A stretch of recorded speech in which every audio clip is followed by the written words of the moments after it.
Tune in every Tuesday morning from 10 a.m. to 11 a.m. for Faith Works with Pastor Jimmy Ellison. Pastor Ellison has the privilege of interviewing leaders in Newnan who are making a kingdom impact, modeling for our community that faith does indeed work.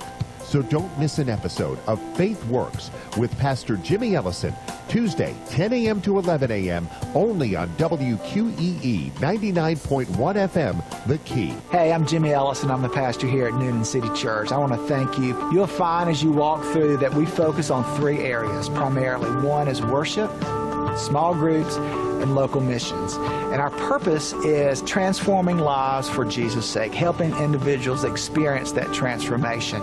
And we use these three areas, worship, small groups, and local missions, to help individuals experience that. So you'll get a sense of who Newnan City Church is, and I hope that you'll come and worship with us soon. Take care, and God bless. The views and opinions expressed during this broadcast do not necessarily reflect the beliefs of this radio station, its management, or its sponsors. Listeners are urged to use their own discernment to draw their own conclusions. It's now time for Faith Works with Pastor Jimmy Ellison from Newnan City Church.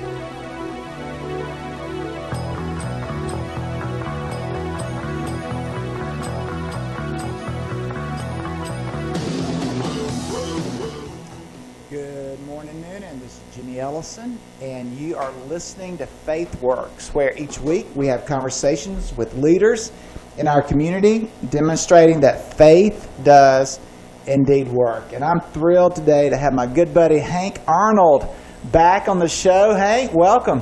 Thanks for having me. Man, it's so good to have you back. And we were trying, before we went on the air, 6 months, 8 months ago? It was less than a year ago, maybe 9 months ago, the last time I was on here. And man, so many changes have taken place in those 9 months or so, specifically with the organization that you lead, Coweta Force.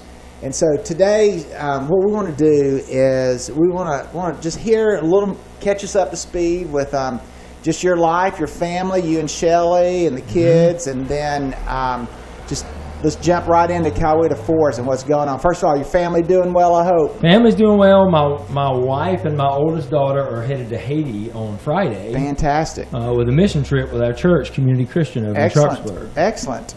How long will they be down there? They'll be there 6 days. Okay. So this is a new project. They just finished up. Sort of the mission is really sustainability in communities in Haiti around agriculture and around water sources. And so they really go, and they just finished a project. I think it was a 5-year project. They just finished that one, the last mission trip. So they're going on a brand new project in a brand new community. So really breaking ground in a new area. So it should be exciting. And I'm wondering what the experience my 16-year-old daughter is going to have, because I just think I didn't have that opportunity, and it wasn't anything I was really interested in at that age. So I'm really, and then also for my wife and my daughter to share that experience together. Yeah. So I'm sure, I know God's in the middle of it. So I'm sure it's going to be an amazing thing. That is so cool. Well, tell us bring us up to speed. What is Coweta Force? Okay. So Coweta Force is a nonprofit organization that supports community members that struggle or have challenges around substance use and mental health challenges. Now that's a really nice way of saying, what I found is that a lot of people don't know how to serve that population. And when I say us, I'm a person in recovery. I've been sober a little over 9 years, and I'm also a person that has had a mental health diagnosis. So it's been a little over 9 years since those two challenges have really influenced the way I experience life. Yeah. And there's a lot of power in that. There's a lot of power in our stories.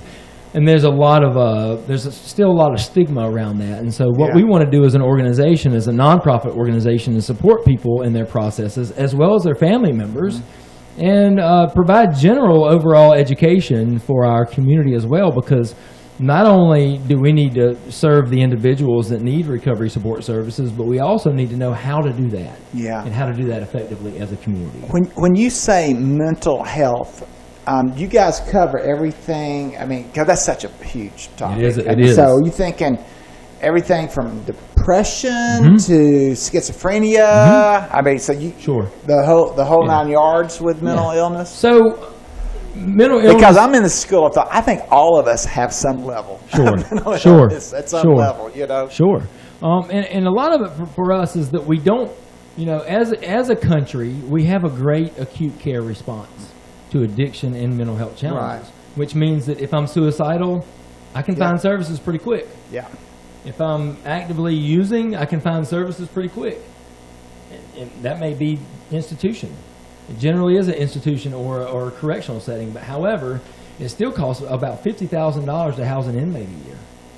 Really? So if you break the law Wow. and it's drug related, you get $50,000 worth of services immediately. My thought is, from a social model, what happens if we were to take some of those funds and do other things with them? They're already being spent. They're already taxpayers' money being spent. I'm just trying to figure out if we can reduce recidivism or if we can provide some connective tissue to people's natural support. And we don't want to be the end-all, be-all. We don't want anybody to come to our organization and grow dependent on us. We just want to be utilized as a part of their wellness. You know? Yeah. So we don't do acute care responses. We're not set up as a stabilization unit for people that are experiencing extreme psychosis and those sort of things. However, we do talk about medication management. We do help people schedule and get to and from their psychiatrist appointments. So how does that play out? Somebody comes to the Coweta Force and they say, hey, I'm struggling with, I've got this depression that I've been struggling with. You guys help them facilitate that recovery? Yep. So wow. And we're really of the philosophy that true wellness and true recovery is through connection. Right? Yeah. And I'm not taking anything away from medication. I'm not taking anything away from employment and, you know, restoration with family and all the other things that make us productive citizens, as I say with air quotes. But it's through connection. So, Jimmy, this is the deal. If you came in our place and you were struggling, we're more focused and interested in creating a relationship with you, right? Because when we're in a relation with one another and when we're equal as peers, not you coming to me as me being the expert and you being the person in need, when we're equals, because that's who we are actually, and we can establish and create relationship and connection, then we can do life together. I mean, that's just like discipleship 101. Yeah. I mean, really basically is what it is. Yeah. And so a lot of it too, when you're talking, I'm thinking that's it. Right. There's a lot of crossover with that. Yeah. And you know, not everybody wants to do this work. No. Yeah. The good thing about our organization, we're not in competition with anybody in our community. Nobody's interested in doing the stuff we do.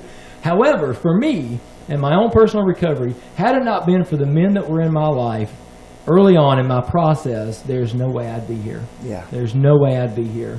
That I serve a God that is greater than anything that I've ever experienced in my whole life, the creator that rules everything. However, he is so great and he is so powerful and so merciful, he gives me the power of choice. Yeah. And I still, at the end of the day, Yeah. get to make a decision. So we empower, right? Part of what we do, FOR stands for Friends of Recovery for Community Empowerment. And what we want to do is equip people with the empowerment to lead and direct and make their own choices. Not them come to me and me be the expert and them grow dependent on our organization. Does that make sense? Absolutely. Well, I think the idea of walking along someone rather than just feeding them the whole time. Right. Walking along. Let me walk along Right. beside you on this journey Right. rather than, here, let me just take care of you. And, and everybody's a little different, right? So one of the things that we try to get into is identifying things that have supported you in the past, right? Okay. Family, Okay. employment, a mentor at church, a youth leader. A lot of people come in, hey, I haven't been to a church in 20 years, but 20 years ago there was this youth minister that really supported me. You know, as we start identifying things that have been supportive in the past.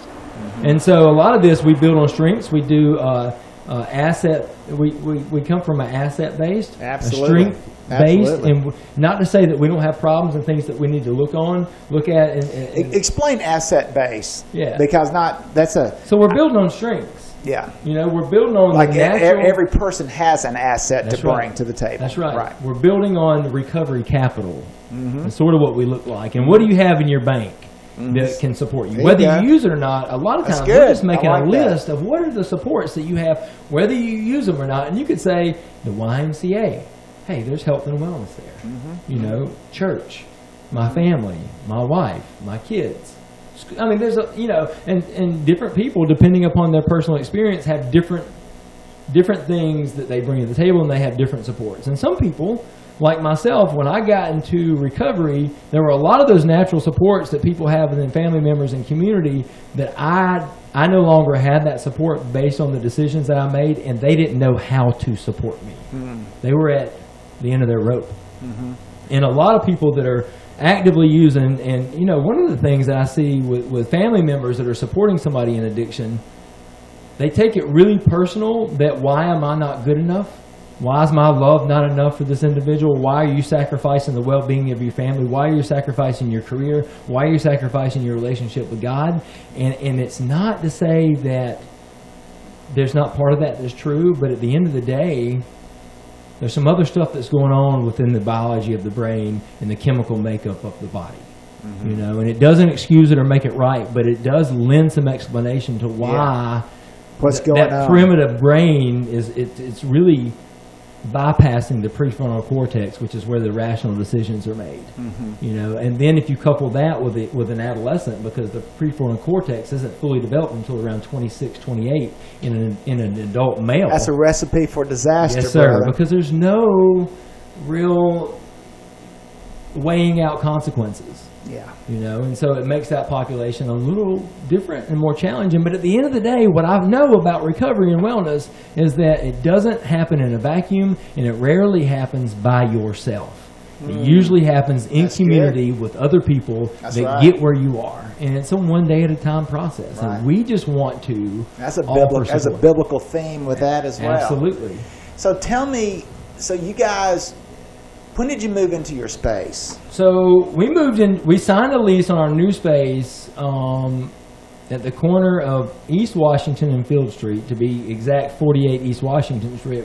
East Washington Street. We signed the lease in January, and then had some painting and flooring and some work to put into the building. And so we actually moved in. I think March. Hold up, was it March the 1st? March the 1st, we moved in. Now, it was still very much under, Right. you know, we were finishing the details, but we had moved out from the location. We actually, First Christian Church on at 8 Elm Street had given us the parsonage in the back of the church to start operating out of. So we started operating out of there. And prior to that, you're at Bridging the Gap. Prior to that, we stayed at Bridging the Gap. Bridging the Gap gave us the space to host our All Recovery meetings, which is a Monday night support group meeting, and they gave us, you know, they were awesome over there, man. Yeah. They were like, anything that we can do to support what you guys are doing, feel free Right. to utilize our space, and that was amazing. So we actually started out as a group of volunteers in January 2016, and our operating budget was about $250 a year. $250. It's not hard to raise $250 in a year. No. So, and then we sort of progressed along, and we moved forward with a lot of help from, I'll say, man, Nancy Langer was a big part of that support. and, Absolutely.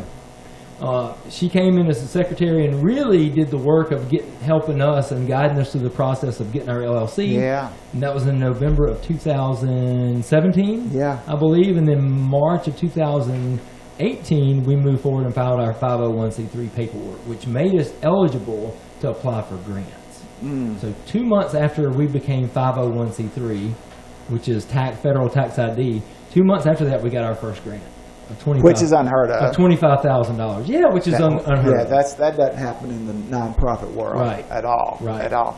So you guys, you're set up here. How are people hearing about you at this point? A lot of it's word of mouth. We thought about advertising. We don't do a ton of advertising. One of the things that I know is that I'm also a part of the Opioid Prevention Coalition, and I do a lot of prevention work around here. But one of the things that I know is, like, when we host an opioid town hall meeting, guess who's not present? People that are actively using opiates. They're not there. Go figure. You know, when I attend the suicide prevention rally, guess who's not there? Yeah. People that are actively suicidal. Yeah. But also, those are my people. Yeah. And I've been in the recovery world and been in the recovery community long enough to know I know those people. Those are my people because that was me. And so a lot of times it's a direct source of the relationships I already have. Or it's a family member. A lot of times, I talked to a family member yesterday. I have family members all the time that stop by and say, what can I do to leverage my loved one into getting better? And usually my response is, what can you do and the action steps you can take for yourself for you to get better? And through that process, your family may be able to get better. You know? Yeah. And a lot of that is providing that support because, quite simply, I love lists, right? So one of the things yesterday, I talked to a young lady and she was struggling with her loved one that's in active addiction. And I said, make a list of all the things that you want to see happen. And it was like, I want my family back. I want us to go to church together. I want us to have a relationship with God. And I want, I want reunification with my family. And then I had her make a list, and on the left-hand column there was probably 10 things that she really wanted, was her heart's desires, and really lined up with what God wants for our life also. And then on the right-hand column, I had her make a list of the things that she could control. And that list got really small. It got really small. However, that's where my work is. That's where her work is. Her work is in the things that she can control. And so we sort of wrote out a plan of action steps for her within the realm of the things that she had control of. And so a lot of times it's helpful to break it down to the simplest form. I love simplicity. And for me, I know that when I'm in church or I'm in the recovery community or I have an experience in my life, it's usually in really, really simple concepts and principles. And it's the simple things that really hit me in a way that is like, oh, wow, that makes so much sense. And the practical application of how do I do this day in and day out and what does this look like? One of the message at our church on Sunday came out of the book of James, and it was talking about prayer, but it was talking more about action. Because if I have a prayer and there are things that I want to see happen in my life, be prayerful about it, absolutely. And share with my faith community about it, absolutely. But if I have an issue and everybody lays hands on me and prays for me, yet I leave that prayer circle and I don't change one thing, that's all that's going to change, not one thing. And so a lot of this is walking people and supporting them through that process. However, when it's a family member, even if you know this, if it's a family member, it makes it totally different because you're emotionally involved. Yeah. And so a lot of that is unpacking some of this stuff, and we want to support people. Guess how much it costs to come into our place and receive services? Nothing. It's free. And how many people are... How many Hanks are there talking to people? So we are a staff of 3. Okay. And we have a good many volunteers as well. Because this would not be possible. I know you have a great board. Yep. We have a great board of directors, a pretty diverse group of board of directors. Actually, and I'm just going to throw this out there, we're looking for one more board member. Okay. Just throwing that out there. We're looking for another board member. I'm looking to get some diversity on our board, and I'm really looking for a person that's in long-term recovery and doesn't mind identifying as a person that has struggled and is currently living in recovery from substance use or from mental health or both. So we are looking for that particular board member. But we are a staff of 3. So Shelley and I, right, and then Billie Jane Gossage is she's a woman in long-term recovery. She just celebrated her 6th year of sobriety, which is huge. She comes to us she's just across the Coweta line. She lives in Carroll County, but she knows a lot of folks in this area, and she just demonstrates and leads a life of recovery. Isn't that great? Yeah, it's amazing. It's good stuff. So it's good to have the male-female perspective. Absolutely. And not everybody's for everybody. In the realm of personal relationships, we need different personalities. We need different personalities and characteristics that we bring to the table because not everybody clicks with the same people the same way. Yeah, absolutely. So you guys, what are your hours? So we're open 8 to 5 Monday through Friday, but we do have other after-hours activities. Like on Monday, we have a Couch to 5K walking group that meets at 6:45. And Okay. So it's interval running, and at the end of 9 weeks, we're going to run a 5K together. There you go. Where do you meet at your office? Meet at our place, and we do the interval running / walking. It's over the course of 2 miles. So we're currently probably in the 5th week of that.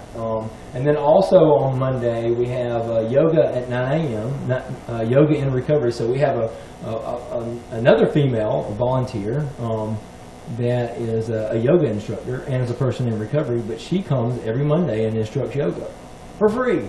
She's awesome too. And then after hours, Jimmy, we partner with some of the ladies at your church that provides meals, and so there's a meal at 6:30 on Monday nights provided by, in a rotation, majority of those volunteers that cook, prepare, and deliver those meals come from your church. Great. Which is amazing. Right. And then so we eat dinner at 6:30, and then we have an all recovery meeting from 7 to 8 with childcare provided.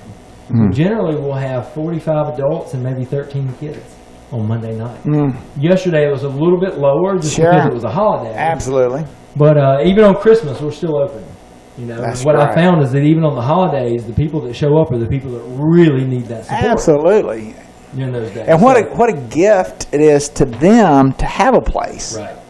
Have a place where they can go, that's safe, That's right. place they can find that encouragement, and other folks are in the same, same like-mindedness Yep. to moving forward with their, Yep. fight, the fight that we all face. And a lot of the training that we receive is like, how do we truly listen? Listening is such a skill.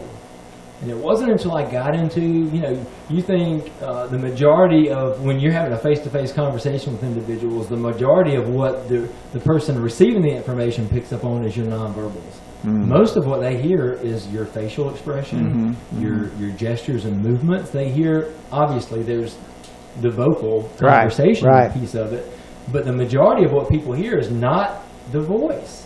It's in the body language. And so a lot of our training and education is how are we receiving individuals? Are we making them feel welcome? In our place, we've put a lot of heart and soul into the way we've decorated, even down to the color of paint on the walls and to the type of flooring that we have that does this feel like a safe and comfortable atmosphere where I can just kind of come and decompress and build a relationship with somebody. So we've been very intentional about all the details. That's great. Yeah.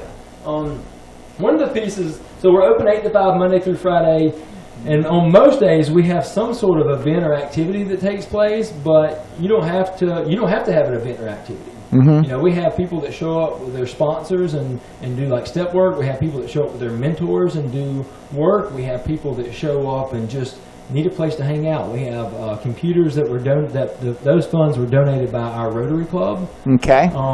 Billie Jane Gossage, part of her salary was an effort and was a grant that we received from our hospital, Noonan Piedmont. So we have a lot of great community support and buy-in. Wayne Stewart is a member of Change Church, and he also belongs to Faith Riders motorcycle organization. Yeah. He hosted a bike rally, a ride for recovery from Change Church to our place on May the 19th after service that raised $2,000 for our organization. We had 57 bikes and about 15 cars that participated in that, and City of Grantville did the police escort and handed it off to the City of Noonan. It was just an amazing, overwhelming response. That's so cool. That is so cool. And I know Change Church, they've got a lot of recovery there in that church. Their pastor, what a great time. I've seen some of their stuff live, and I've heard about the church. Great church. But I actually had the opportunity to go and attend the early service on May 19th. Okay. And that church is alive. Absolutely. And it was real cool. Yeah. It was really cool what was going on there. So it was just, just to have the connection with people in my community and to take the topic of recovery and to be so open about it. I just think that's a gift. Vulnerability. Oh, yeah. There was so much of my life in early recovery or before recovery was surrounded in shame. And how do you go get help for something that you can't go talk about? And recovery may be initiated in treatment, and may be initiated at the emergency room, and may be initiated in a acute setting model, but people recover in their communities. You know, success and recovery isn't necessarily the completion of a program. I'm not taking anything away from that. Completion of a program is excellent. That's just a piece of it, though. That's right. It's just a part of it's just a stepping stone. It's a marathon, man. Yeah, it's a marathon. And, this is a day in and day out thing. So what we want to provide is something that nobody else is providing. We want to provide long-term recovery support and connection for individuals. We have the autonomy that if an activity or a certain group is going to help people stay connected and stay well, then we have the autonomy to facilitate that group at our place. So hypothetically speaking, if somebody says, hey, petting puppies on Tuesday morning helps me stay well, hey, we'll pet puppies on Tuesday morning. Yeah. If it'll be supported. Yeah. Yeah. So we are very solution focused, and we also we take suggestions well. We want to know what works. Well, you talked about earlier listening. That's part of anytime you are in nonprofit, I think listening is a key element in your effectiveness. You got to listen to your clients, listen to those that you serve. Right. Hey, we're coming up on a hard break, Hank, but when we get back from the break, I want to hear some life change stories. Sure. And then I want to hear what you guys have coming up. I know there's a big event coming up later on this week. I want to hear about that as well. Friends, you're listening to Faith Works. We will be right back. You've been around long enough to know good stuff when you hear it. That's why you're here now. Classic Hits, WQEE 99.1 FM, The Key.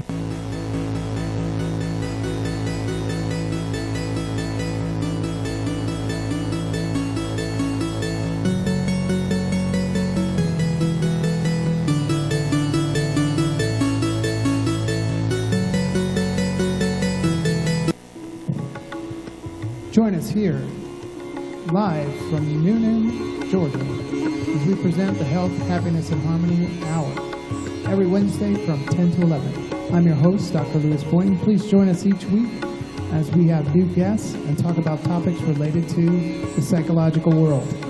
We're hoping that you will find interesting and helpful topics that will help you have more health, happiness, and harmony in your life. Join us every Wednesday from 10 to 11 at 99.1 WQEE Rock and Roll Radio.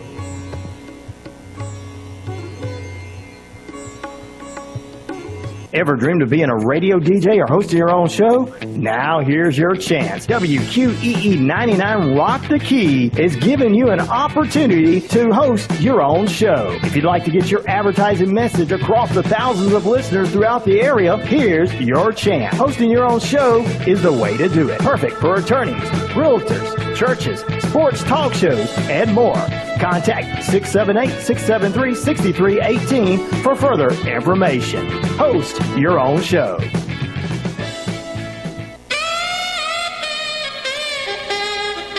Tune in the second and fourth Thursday each month for Know Your Rights. I'm your host, Charles Cobble, and we will discuss your rights and have plenty of information on what those rights are. Every second and fourth Thursday from 10 a.m. to 11 a.m. on WQEE 99.1 FM. Hey, it's John Winters and our mascot Taku from The Paper. Another edition is out with photos from Hats and Hooves, as well as Race for the Orphans, and we've got a killer recipe from Local Provisions. As always, we've got all the live music covered, as well as reviews of the latest movies and streaming releases. Check out our 2 calendars so you'll know exactly what's going on. And pick up your copy of Cowie and Fayette's Ultimate What to Do, See, and Eat publication at any of our more than 150 locations. And remember to check us out online at wintersmedia.net. Hey, I'm Jimmy Ellison. I'm the pastor here at Noonan City Church. I want to thank you. You'll find as you walk through that we focus on 3 areas primarily. One is worship, small groups, and local missions. And our purpose is transforming lives for Jesus' sake, helping individuals experience that transformation. And we use these 3 areas, worship, small groups, and local missions, to help individuals experience that. So you'll get a sense of who Noonan City Church is, and I hope that you'll come and worship with us soon. Take care, and God bless. Around long enough to remember getting up to turn the channels on the TV? That's classic. Classic Hits. WQEE 99.1 FM, The Key.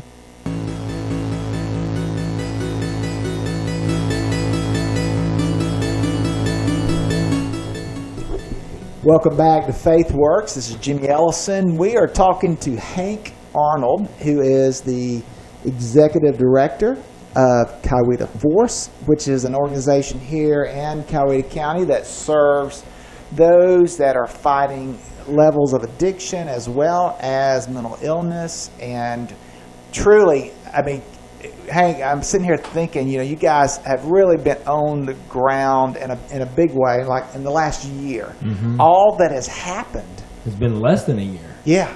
I mean, it's truly amazing how you got your funding, you quit your real job, my day job, and jumped off into the deep end to do this full time. You've got a team now. You've got these lives that are being impacted because of Coweta Force. It's always fun on the show to hear life change stories because we believe that, if lives are not being changed at some level, something's not right. Sure. Something's not right. And I know there's a lot of life changes happening at Coweta Force. So tell us, I know you want to keep folks confidential with names, but can you tell us a story? Yeah, I got a great story in mind. Okay. When you say that, something instantly comes to mind. And I've been working with the social worker at the Coweta County Jail, and we've been going back and forth because I really want to provide some peer recovery support services in that setting. You got a very captive audience in that setting, No pun intended. Yeah, there. you got a very captive audience in that setting, and so a lot of the motivation behind that is establishing relationships with individuals in the setting. Yeah.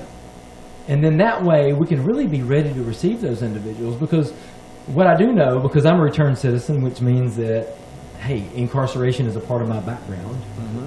And I can actually leverage that and use that as a strength to reach that population, because you get a lot more street cred if you've actually been there. I'm sure. So, and we'd had some conversations back and forth with the social worker, and he wanted to look at some of our curriculum, some of our guidelines, get more educated on what we were actually bringing in to make sure that what we were going to be providing is quality services. And we're still in that process. But what we had was the social worker came by our place on Monday a week ago. Okay. A week ago yesterday. And he wanted to look over the curriculum. Check it out. Yeah. Okay. And because our guidelines, our curriculum, and the training materials are proprietary, we wouldn't give them to him, but we would allow him to hang out in our boardroom and look at the material. Okay. So when he walks in, there was a guy that had been housed in the county jail 9 months ago. And the guy walks in for the meeting, and he says, "I know you." He said that to the social worker at the jail. And he said, the social worker said, "You know me? How do you know me?" He said, "I know you from the county jail, right?" And he said, "Yeah, I work there." He said, "Yeah, you're the social worker." And I said, "Hey, man," I'm not going to say his name. Yeah. I said, "Hey, man, how long have you been sober?" He said, 9 months. I said, "How long have you been coming here?" He said, 9 months. And that was in front of the social worker. And I just thought that was somewhat of a divine appointment. Absolutely. Because nothing's more impactful. You can look through a curriculum, you can look at the data and numbers, but when you can attach a story to the data, and when you can attach a real story to those numbers, it becomes real. Yeah.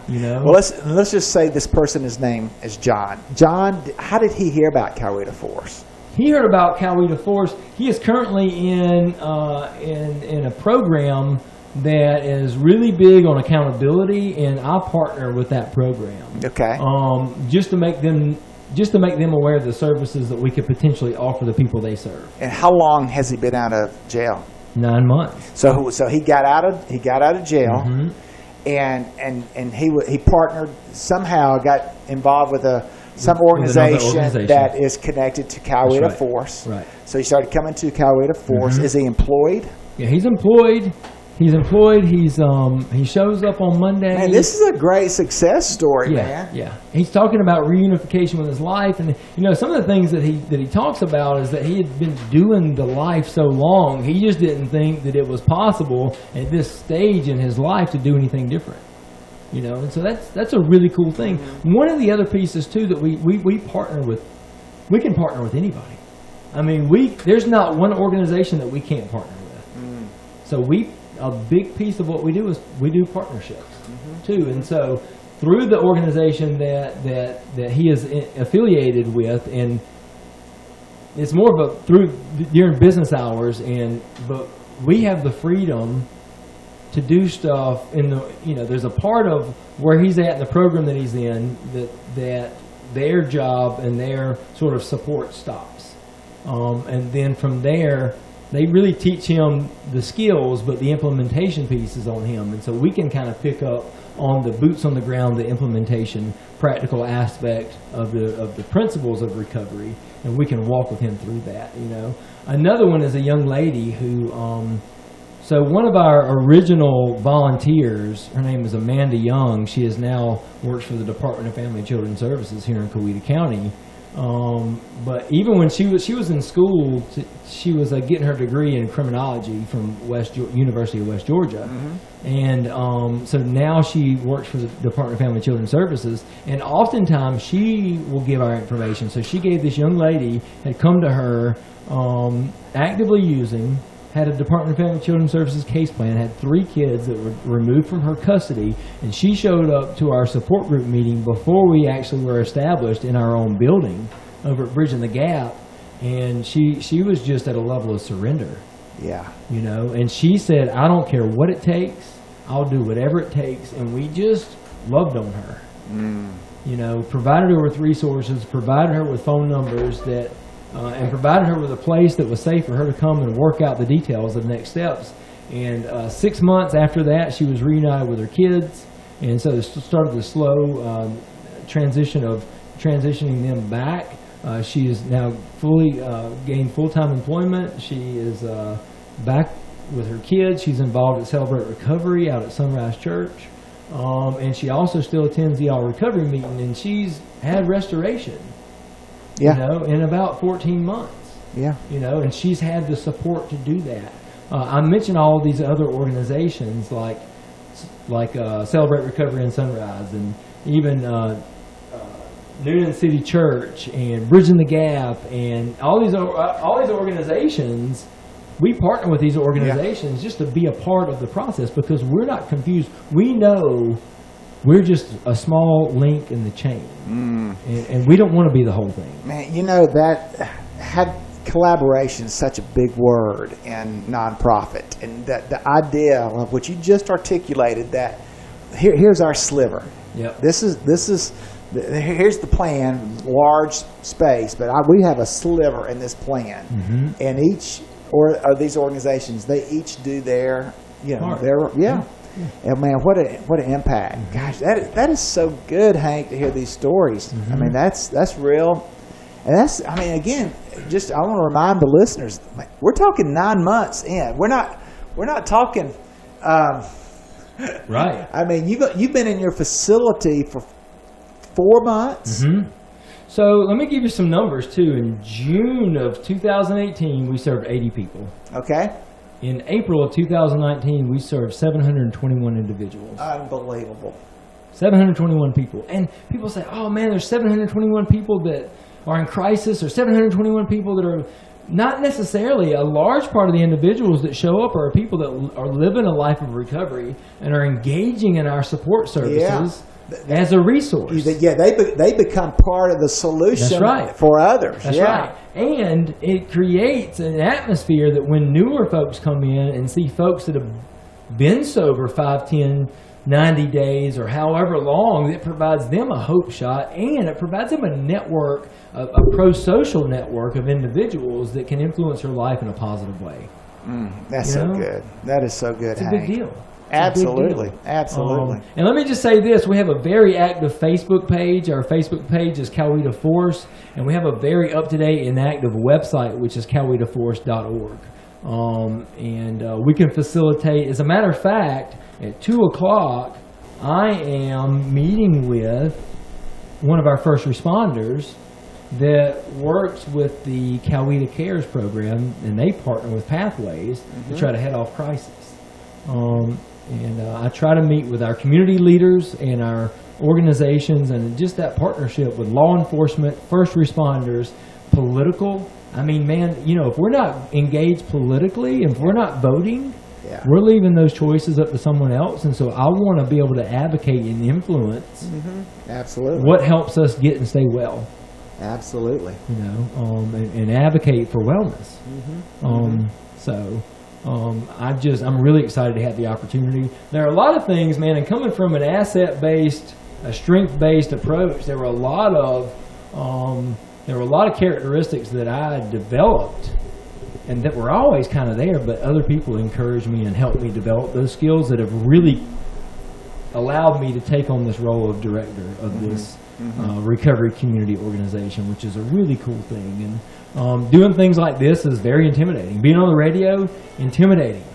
You don't come across as being intimidated. Well, I also get to take some of those nerves and use that for something, you know, where I don't let fear run my life. There would have been a time that I wouldn't have showed up for something like this because the fear would have been paralyzing. My anxiety would have just completely taken over. Wow. Well, I think we have about 4 people that listen to our show. So, Awesome. Awesome. You know what? Just kidding. Just kidding. This is about reaching the one, though. That's right. That's right. That's right. And you know what? We are really big on quality. Everything that we offer is top of the line. If it can't be done and done well, we're not that interested. Yeah. Well, listen, I want to hear, you guys have an event coming up Thursday night. That's correct. And I want to hear just why. What was the catalyst that got this event going? What made it happen, and what's the why behind it? Okay. So part of the deal is that when most people are receiving information around addiction, substance use, or mental health challenges, they're generally hearing the horror stories. Listen to how the press coverage covers people that struggle with substance use. Yeah. Just to name some, Charlie Sheen, you know, Britney Spears. Look at Whitney Houston. Look at how they were covered, and they sensationalized their news stories, and so you don't hear about any of the safe landings, right? And it's sort of like if you're at Hartsfield Airport, I don't know how many thousands of flights take off and land there a day, but they don't report on safe landings. But if there's a crash, it's going to be covered, and I get it. Yeah. And I get it. Yeah, but that's part the of what we want to do, we want to offer trainings that are geared toward what happens in the brain and body as a result of recovery, not necessarily what happens as a result of addiction. We understand and we see the horror stories, right? There's not a lot of hope in that. But what we want to do and what our job is, coming from an asset-based development perspective, we want to offer the hope of what happens 1 to 3 years and what are the chances of continued abstinence after 1 year, and then 3 to 5 years, and then 5 to 7 years. And then after 7 years of long-term recovery, you have you have less than 15% that return to use after they get that 7-year mark. It really? Yeah. I did not know that. But think about this. If we're not supporting people on day one. Right. So at never get 7 there. years, it drops down to 15%. Less than 15%. Less than 15%. Yeah. That's great. So what we're offering on Thursday is this Thursday at our place at 48 East Washington Street, we're offering a free community training. It's called The Science of Addiction and Recovery and how that applies in people's recovery. So this is for anybody that's interested in our community, but it's just really impactful to see, you know, one of the things that some of the objectives are highlighting the biological, the psychological, and environmental factors that produce alcohol and other drug use's impact on the brain, body, mind, and behavior. And I really like how it differentiates the brain and the mind and those different things. Yeah. You know, the consciousness, and then getting into some of the spirituality, the spiritual component of that, and how the chemical takes place in the brain. So it's not excusing any of the behavior, but it's explaining the process and the thought. And it also compares addiction and give studies and research to other chronic health conditions. Really? And the rate of recovery for other chronic health conditions track right along with the percentages from addiction Wow. and mental health challenges. You know, think about this. You know, diabetics. You know, some people are born diabetic, but some people actually give themselves diabetes. You know, and that's a chronic health condition. And so you look at medication management, you look at lifestyle change, you look at change in diet. And you look at people being non-compliant on that, you know, because that happens a good bit. Absolutely. But, it's just to really highlight how it compares percentage-wise to other chronic health conditions, and what happens in the brain and the body as a result of connection. Because we firmly believe that the opposite of addiction is not only abstinence, but the opposite of addiction is connection. Right? And through connection, you find intimacy, you find real relationships, and it's in that you find purpose in your life. You know? And when you can help somebody figure out what their purpose is, you better buckle up. Yeah. It's on. Yeah. You know, because everybody has these gifts, and when you can help people explore and help them realize what their gifts are, That's good. They're on fire. That's good. They got some purpose. You know, and so what we want to do is going to be the training is going to start at 6:30 and it's going to go till 8 o'clock. Okay. And And you're co-facilitating. I'm co-facilitating along with my friend George Brott. George Okay. Brott's been a licensed professional counselor since 1976. He retired from the state boards of pardons and parole probably about 4 years ago. He's also one of the founding board members, I believe, of Georgia Association of Recovery Residences, and he wrote a lot of the curriculum for the Department of Community Supervision and does a lot of trainings around that. He's like a boss, and he's also a person in long-term recovery. He's been sober about 32 years, Wow. which is what propelled him Yeah. into this field. You know, and he's really good. Where's his home? Does he live on He the lives south? in Warner Robins. Okay, so he's driving up for it. Yep. So he comes in. You're going to teach this, co-teach it at your place Thursday night, 6:30 to 8. That's correct. You tell me you've already got like 20 folks already. We got signed up. 22 people registered as of this morning. That's fantastic. That's awesome. That is awesome. This is free. It's free. And so when people leave, they're going to have a better understanding of how the science and addiction, how they all match. Yep. That's really Yep. the goal of this, Yep. right? Yep, they're going to have a better understanding of how the chemicals sort of rewire the pathways in the brain. And the chemical does that, but also recovery is that too. Recovery is a process of rewiring those neuro pathways. And your chances of success are better when you have a positive attitude, when you're focused on health and wellness, and when you're engaged in one or more recovery community. That ups your chances dramatically. Wow.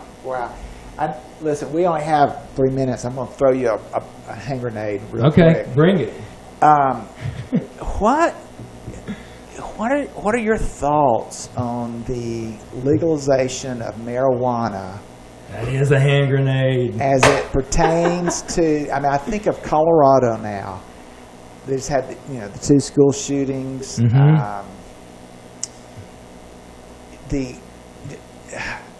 What are your thoughts on how marijuana? Because you're just talking about the rewiring of your mind.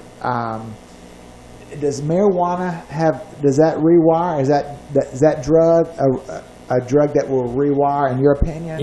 Any chemical that you put into your body, Alcohol. has the ability that produces a euphoric effect, has the ability to rewire, and it changes the way you experience pleasure. Okay. Now, that is a hand grenade, and that is such a controversial topic. But I think I have a response, and I don't know that I'm going to get a... We only have 2 minutes I don't know that I have... That's probably good.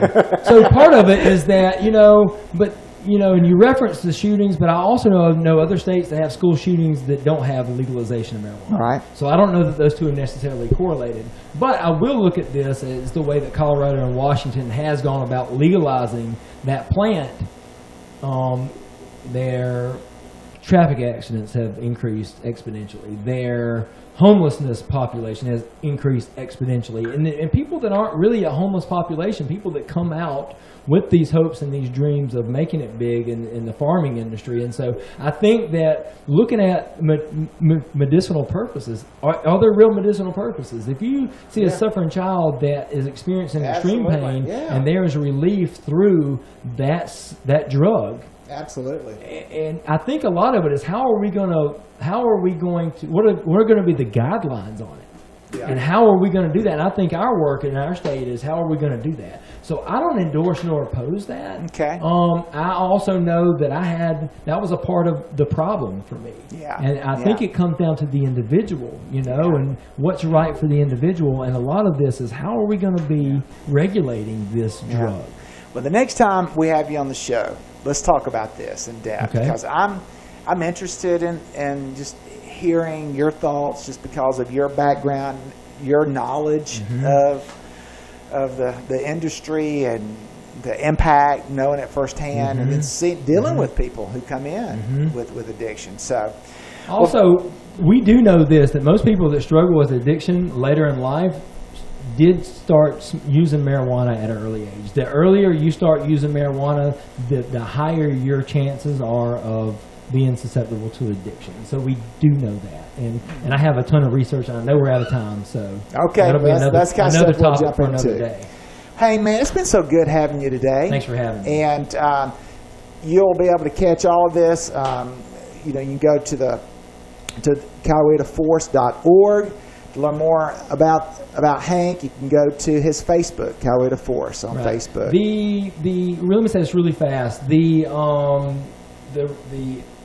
workshop, the training, our registration link is on our Facebook page. So please, if you plan to attend, you can either email me or you can go to our Facebook page and register. Great. Friends, thank you for tuning in this week. Have a marvelous, marvelous rest of your week, and we'll catch you later down the road. Thanks for tuning in to Faith Works with Pastor Jimmy Ellison from Noonan City Church. Tune back in here next week for another edition of Faith Works.